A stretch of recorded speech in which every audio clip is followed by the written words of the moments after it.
Bon jeudi, bienvenue à votre émission de la Victoire de l'amour. J'espère que vous allez bien en ce beau jeudi. On rejoint notre ami Marcia et l'homélie est faite par notre ami l'abbé Éloi Giard.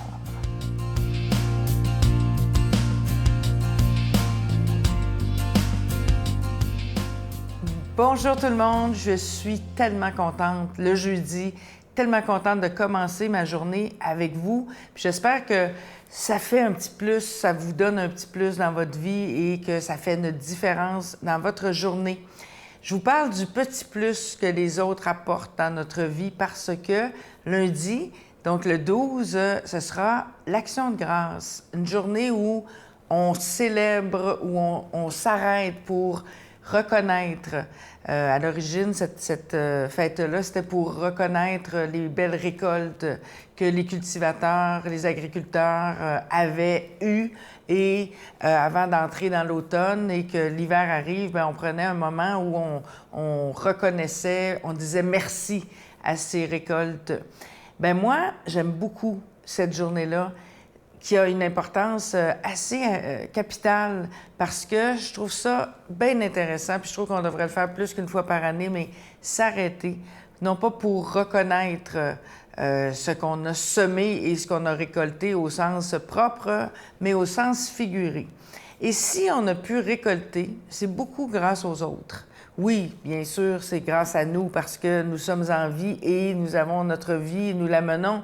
Mais s'il n'y avait pas les autres pour faire une différence dans notre vie, puis une différence qui peut aller de venir porter une soupe, quelqu'un qui vient nous porter une soupe parce qu'on est au lit, ou quelqu'un qui nous fait un sourire dans le métro, mais là, avec les masques, c'est un petit peu plus difficile, mais quelqu'un qui va juste nous dire « je suis avec toi » ou nous signifier qu'on a une importance dans sa vie.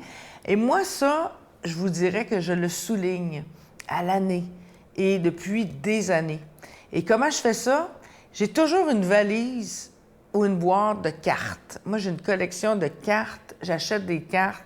J'en achète partout. Et ces cartes-là, je les distribue. Des cartes de souhait, des cartes de fête, des cartes de félicitations.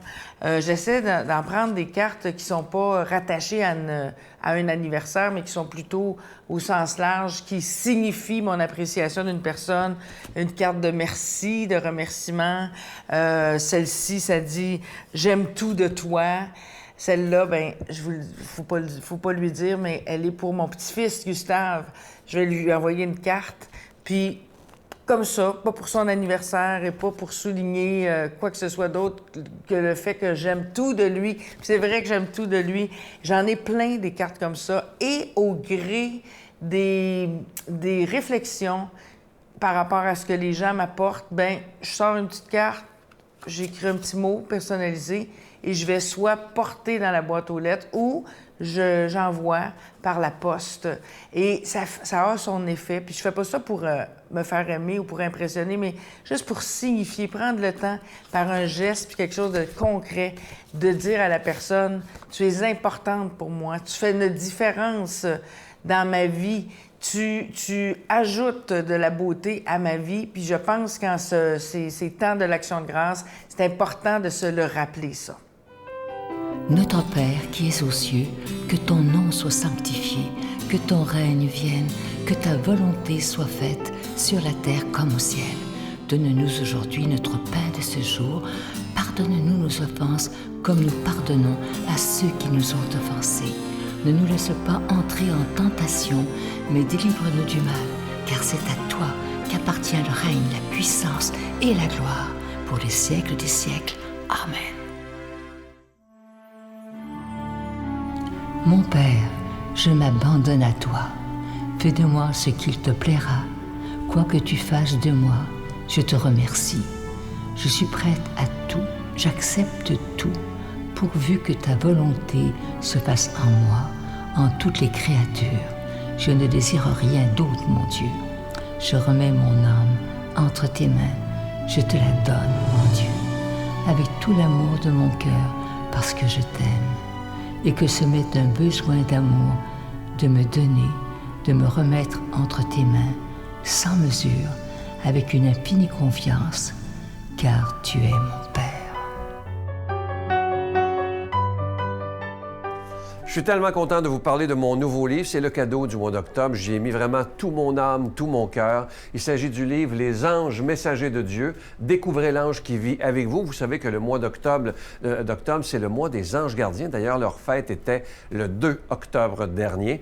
Et il est important de savoir que nous avons tous un ange gardien.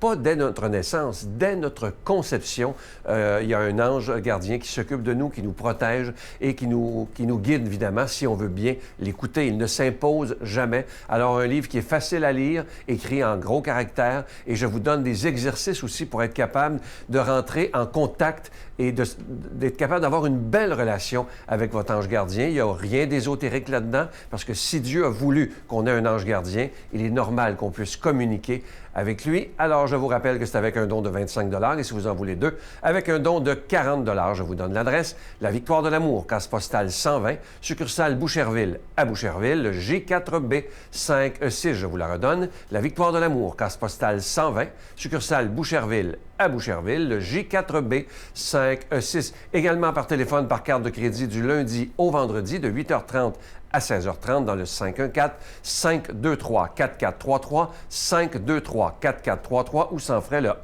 1-888-811-9291, 1-888-811-9291 et aussi sur notre site Internet. Vous savez que c'est une façon très rapide, sécuritaire et efficace de faire votre don, le www.lavictoiredelamour.org. Je vous rappelle le titre, Les anges messagers de Dieu.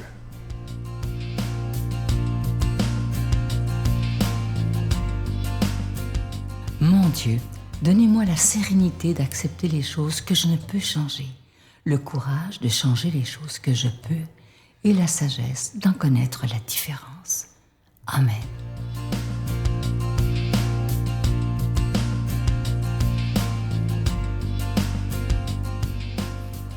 Et bon matin, mes amis. On se retrouve à nouveau pour méditer autour de la parole, une parole qui nous provoque, qui est d'actualité, parce que Jésus dit « Demandez et vous recevrez ». Et à cause de la pandémie, là, il y en a des demandes au gouvernement dans notre temps. Et mes amis, qui va payer les déficits astronomiques qui s'accumulent un peu partout sur la planète? Mais Jésus lui dit « Demandez, vous recevrez ». On va réfléchir là-dessus. Ça peut nous amener plus loin qu'on pense. On est dans l'Évangile de Luc. On y va. Jésus disait à ses disciples, « Imaginez que l'un de vous est un ami et aille le trouver au milieu de la nuit pour lui demander, « Mon ami, prête-moi 3 pains, car un de mes amis est arrivé de voyage chez moi et je n'ai rien à lui offrir. » Et si de l'intérieur, l'autre lui répond, « Ne viens pas m'importuner, la porte est déjà fermée, mes enfants et moi nous sommes couchés, je ne puis pas me lever pour te donner quelque chose. » Eh bien, je vous le dis, même s'il ne se lève pas pour donner par amitié, il se lèvera à cause du sans-gêne de cet ami et il lui donnera tout ce qu'il lui faut.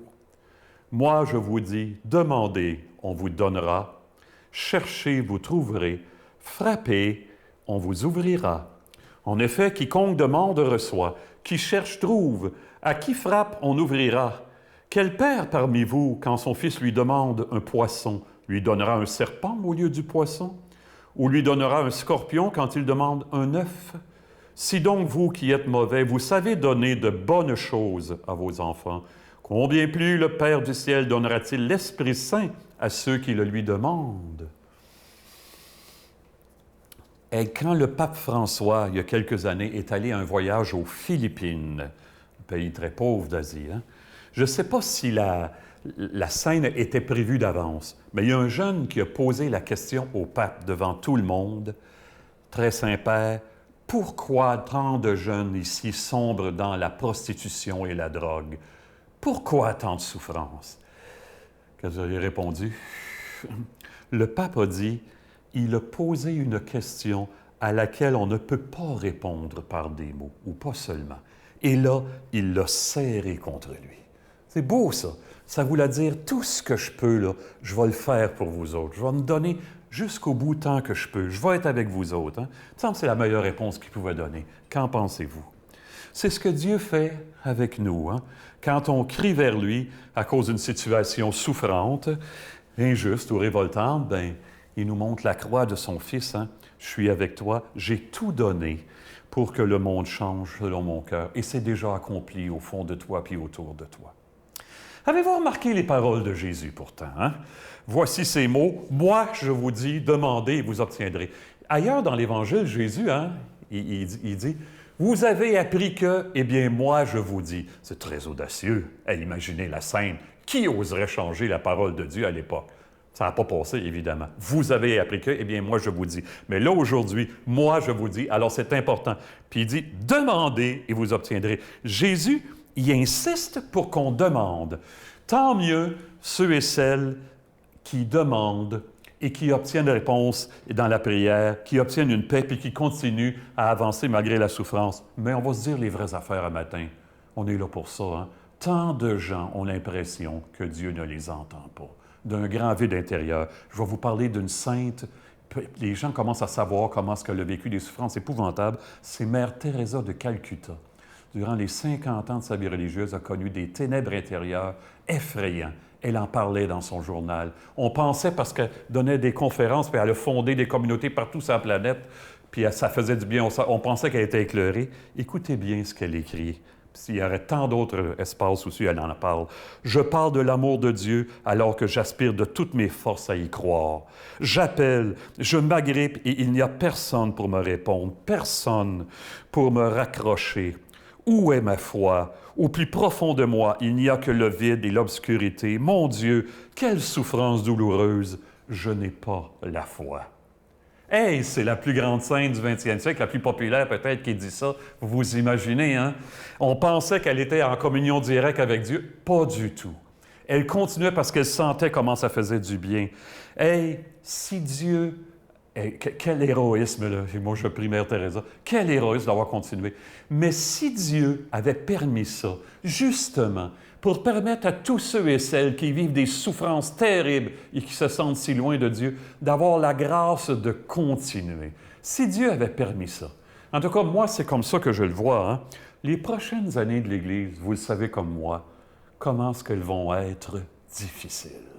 Et on va avoir besoin du témoignage des saints et des saintes comme ça pour nous raccrocher, même si on ne voit pas les fruits et intérieurement. On va avoir besoin de sentir qu'il y en a qui ont continué malgré tout. Que Dieu nous bénisse en ce sens. Merci à vous tous qui continuez à espérer. Hein? Et que Dieu nous bénisse en ce sens, lui qui est Père, Fils et Esprit Saint. Amen. Bonne vie. À bientôt, tout le monde. Je vous salue Marie, pleine de grâce. Le Seigneur est avec vous.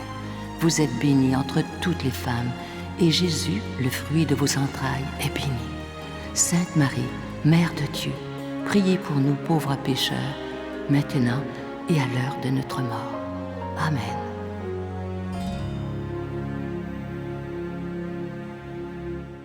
Avant de vous quitter, je vous laisse avec une belle pensée qui dit ceci. Écoutez bien. Ma vie est guidée par mes choix et non par des hasards. J'essaie d'apporter du changement dans ma vie au lieu de trouver des excuses. J'essaie de me rendre utile plutôt que d'être utilisé. Je préfère l'estime de soi que l'apitoiement sur son sort. Et en terminant, je choisis d'écouter mon cœur plutôt que l'opinion des autres. Ça, c'est tellement vrai, surtout la dernière phrase. Hein? Vous savez qu'il y a des gens qui ne vivent que selon le regard des autres. Hein? S'il fait, oh, qu'est-ce que les voisins vont dire? Qu'est-ce que la belle-sœur va dire? Ça, il faut s'en foutre. L'important, c'est d'être en harmonie avec Dieu et le reste. Et en harmonie avec soi, c'est extrêmement important. Parce que de toute façon, les gens parleront toujours. À demain. Je pense que la souffrance, c'est ce qui est le plus difficile à voir parce qu'on ne contrôle pas. Mais la maladie, au lieu, je pense, Derek nous a souvent partagé comment on vit dans la gratitude ici. Mais quand Derek me dit « j'ai mal », ça, c'est probablement ce qui est difficile.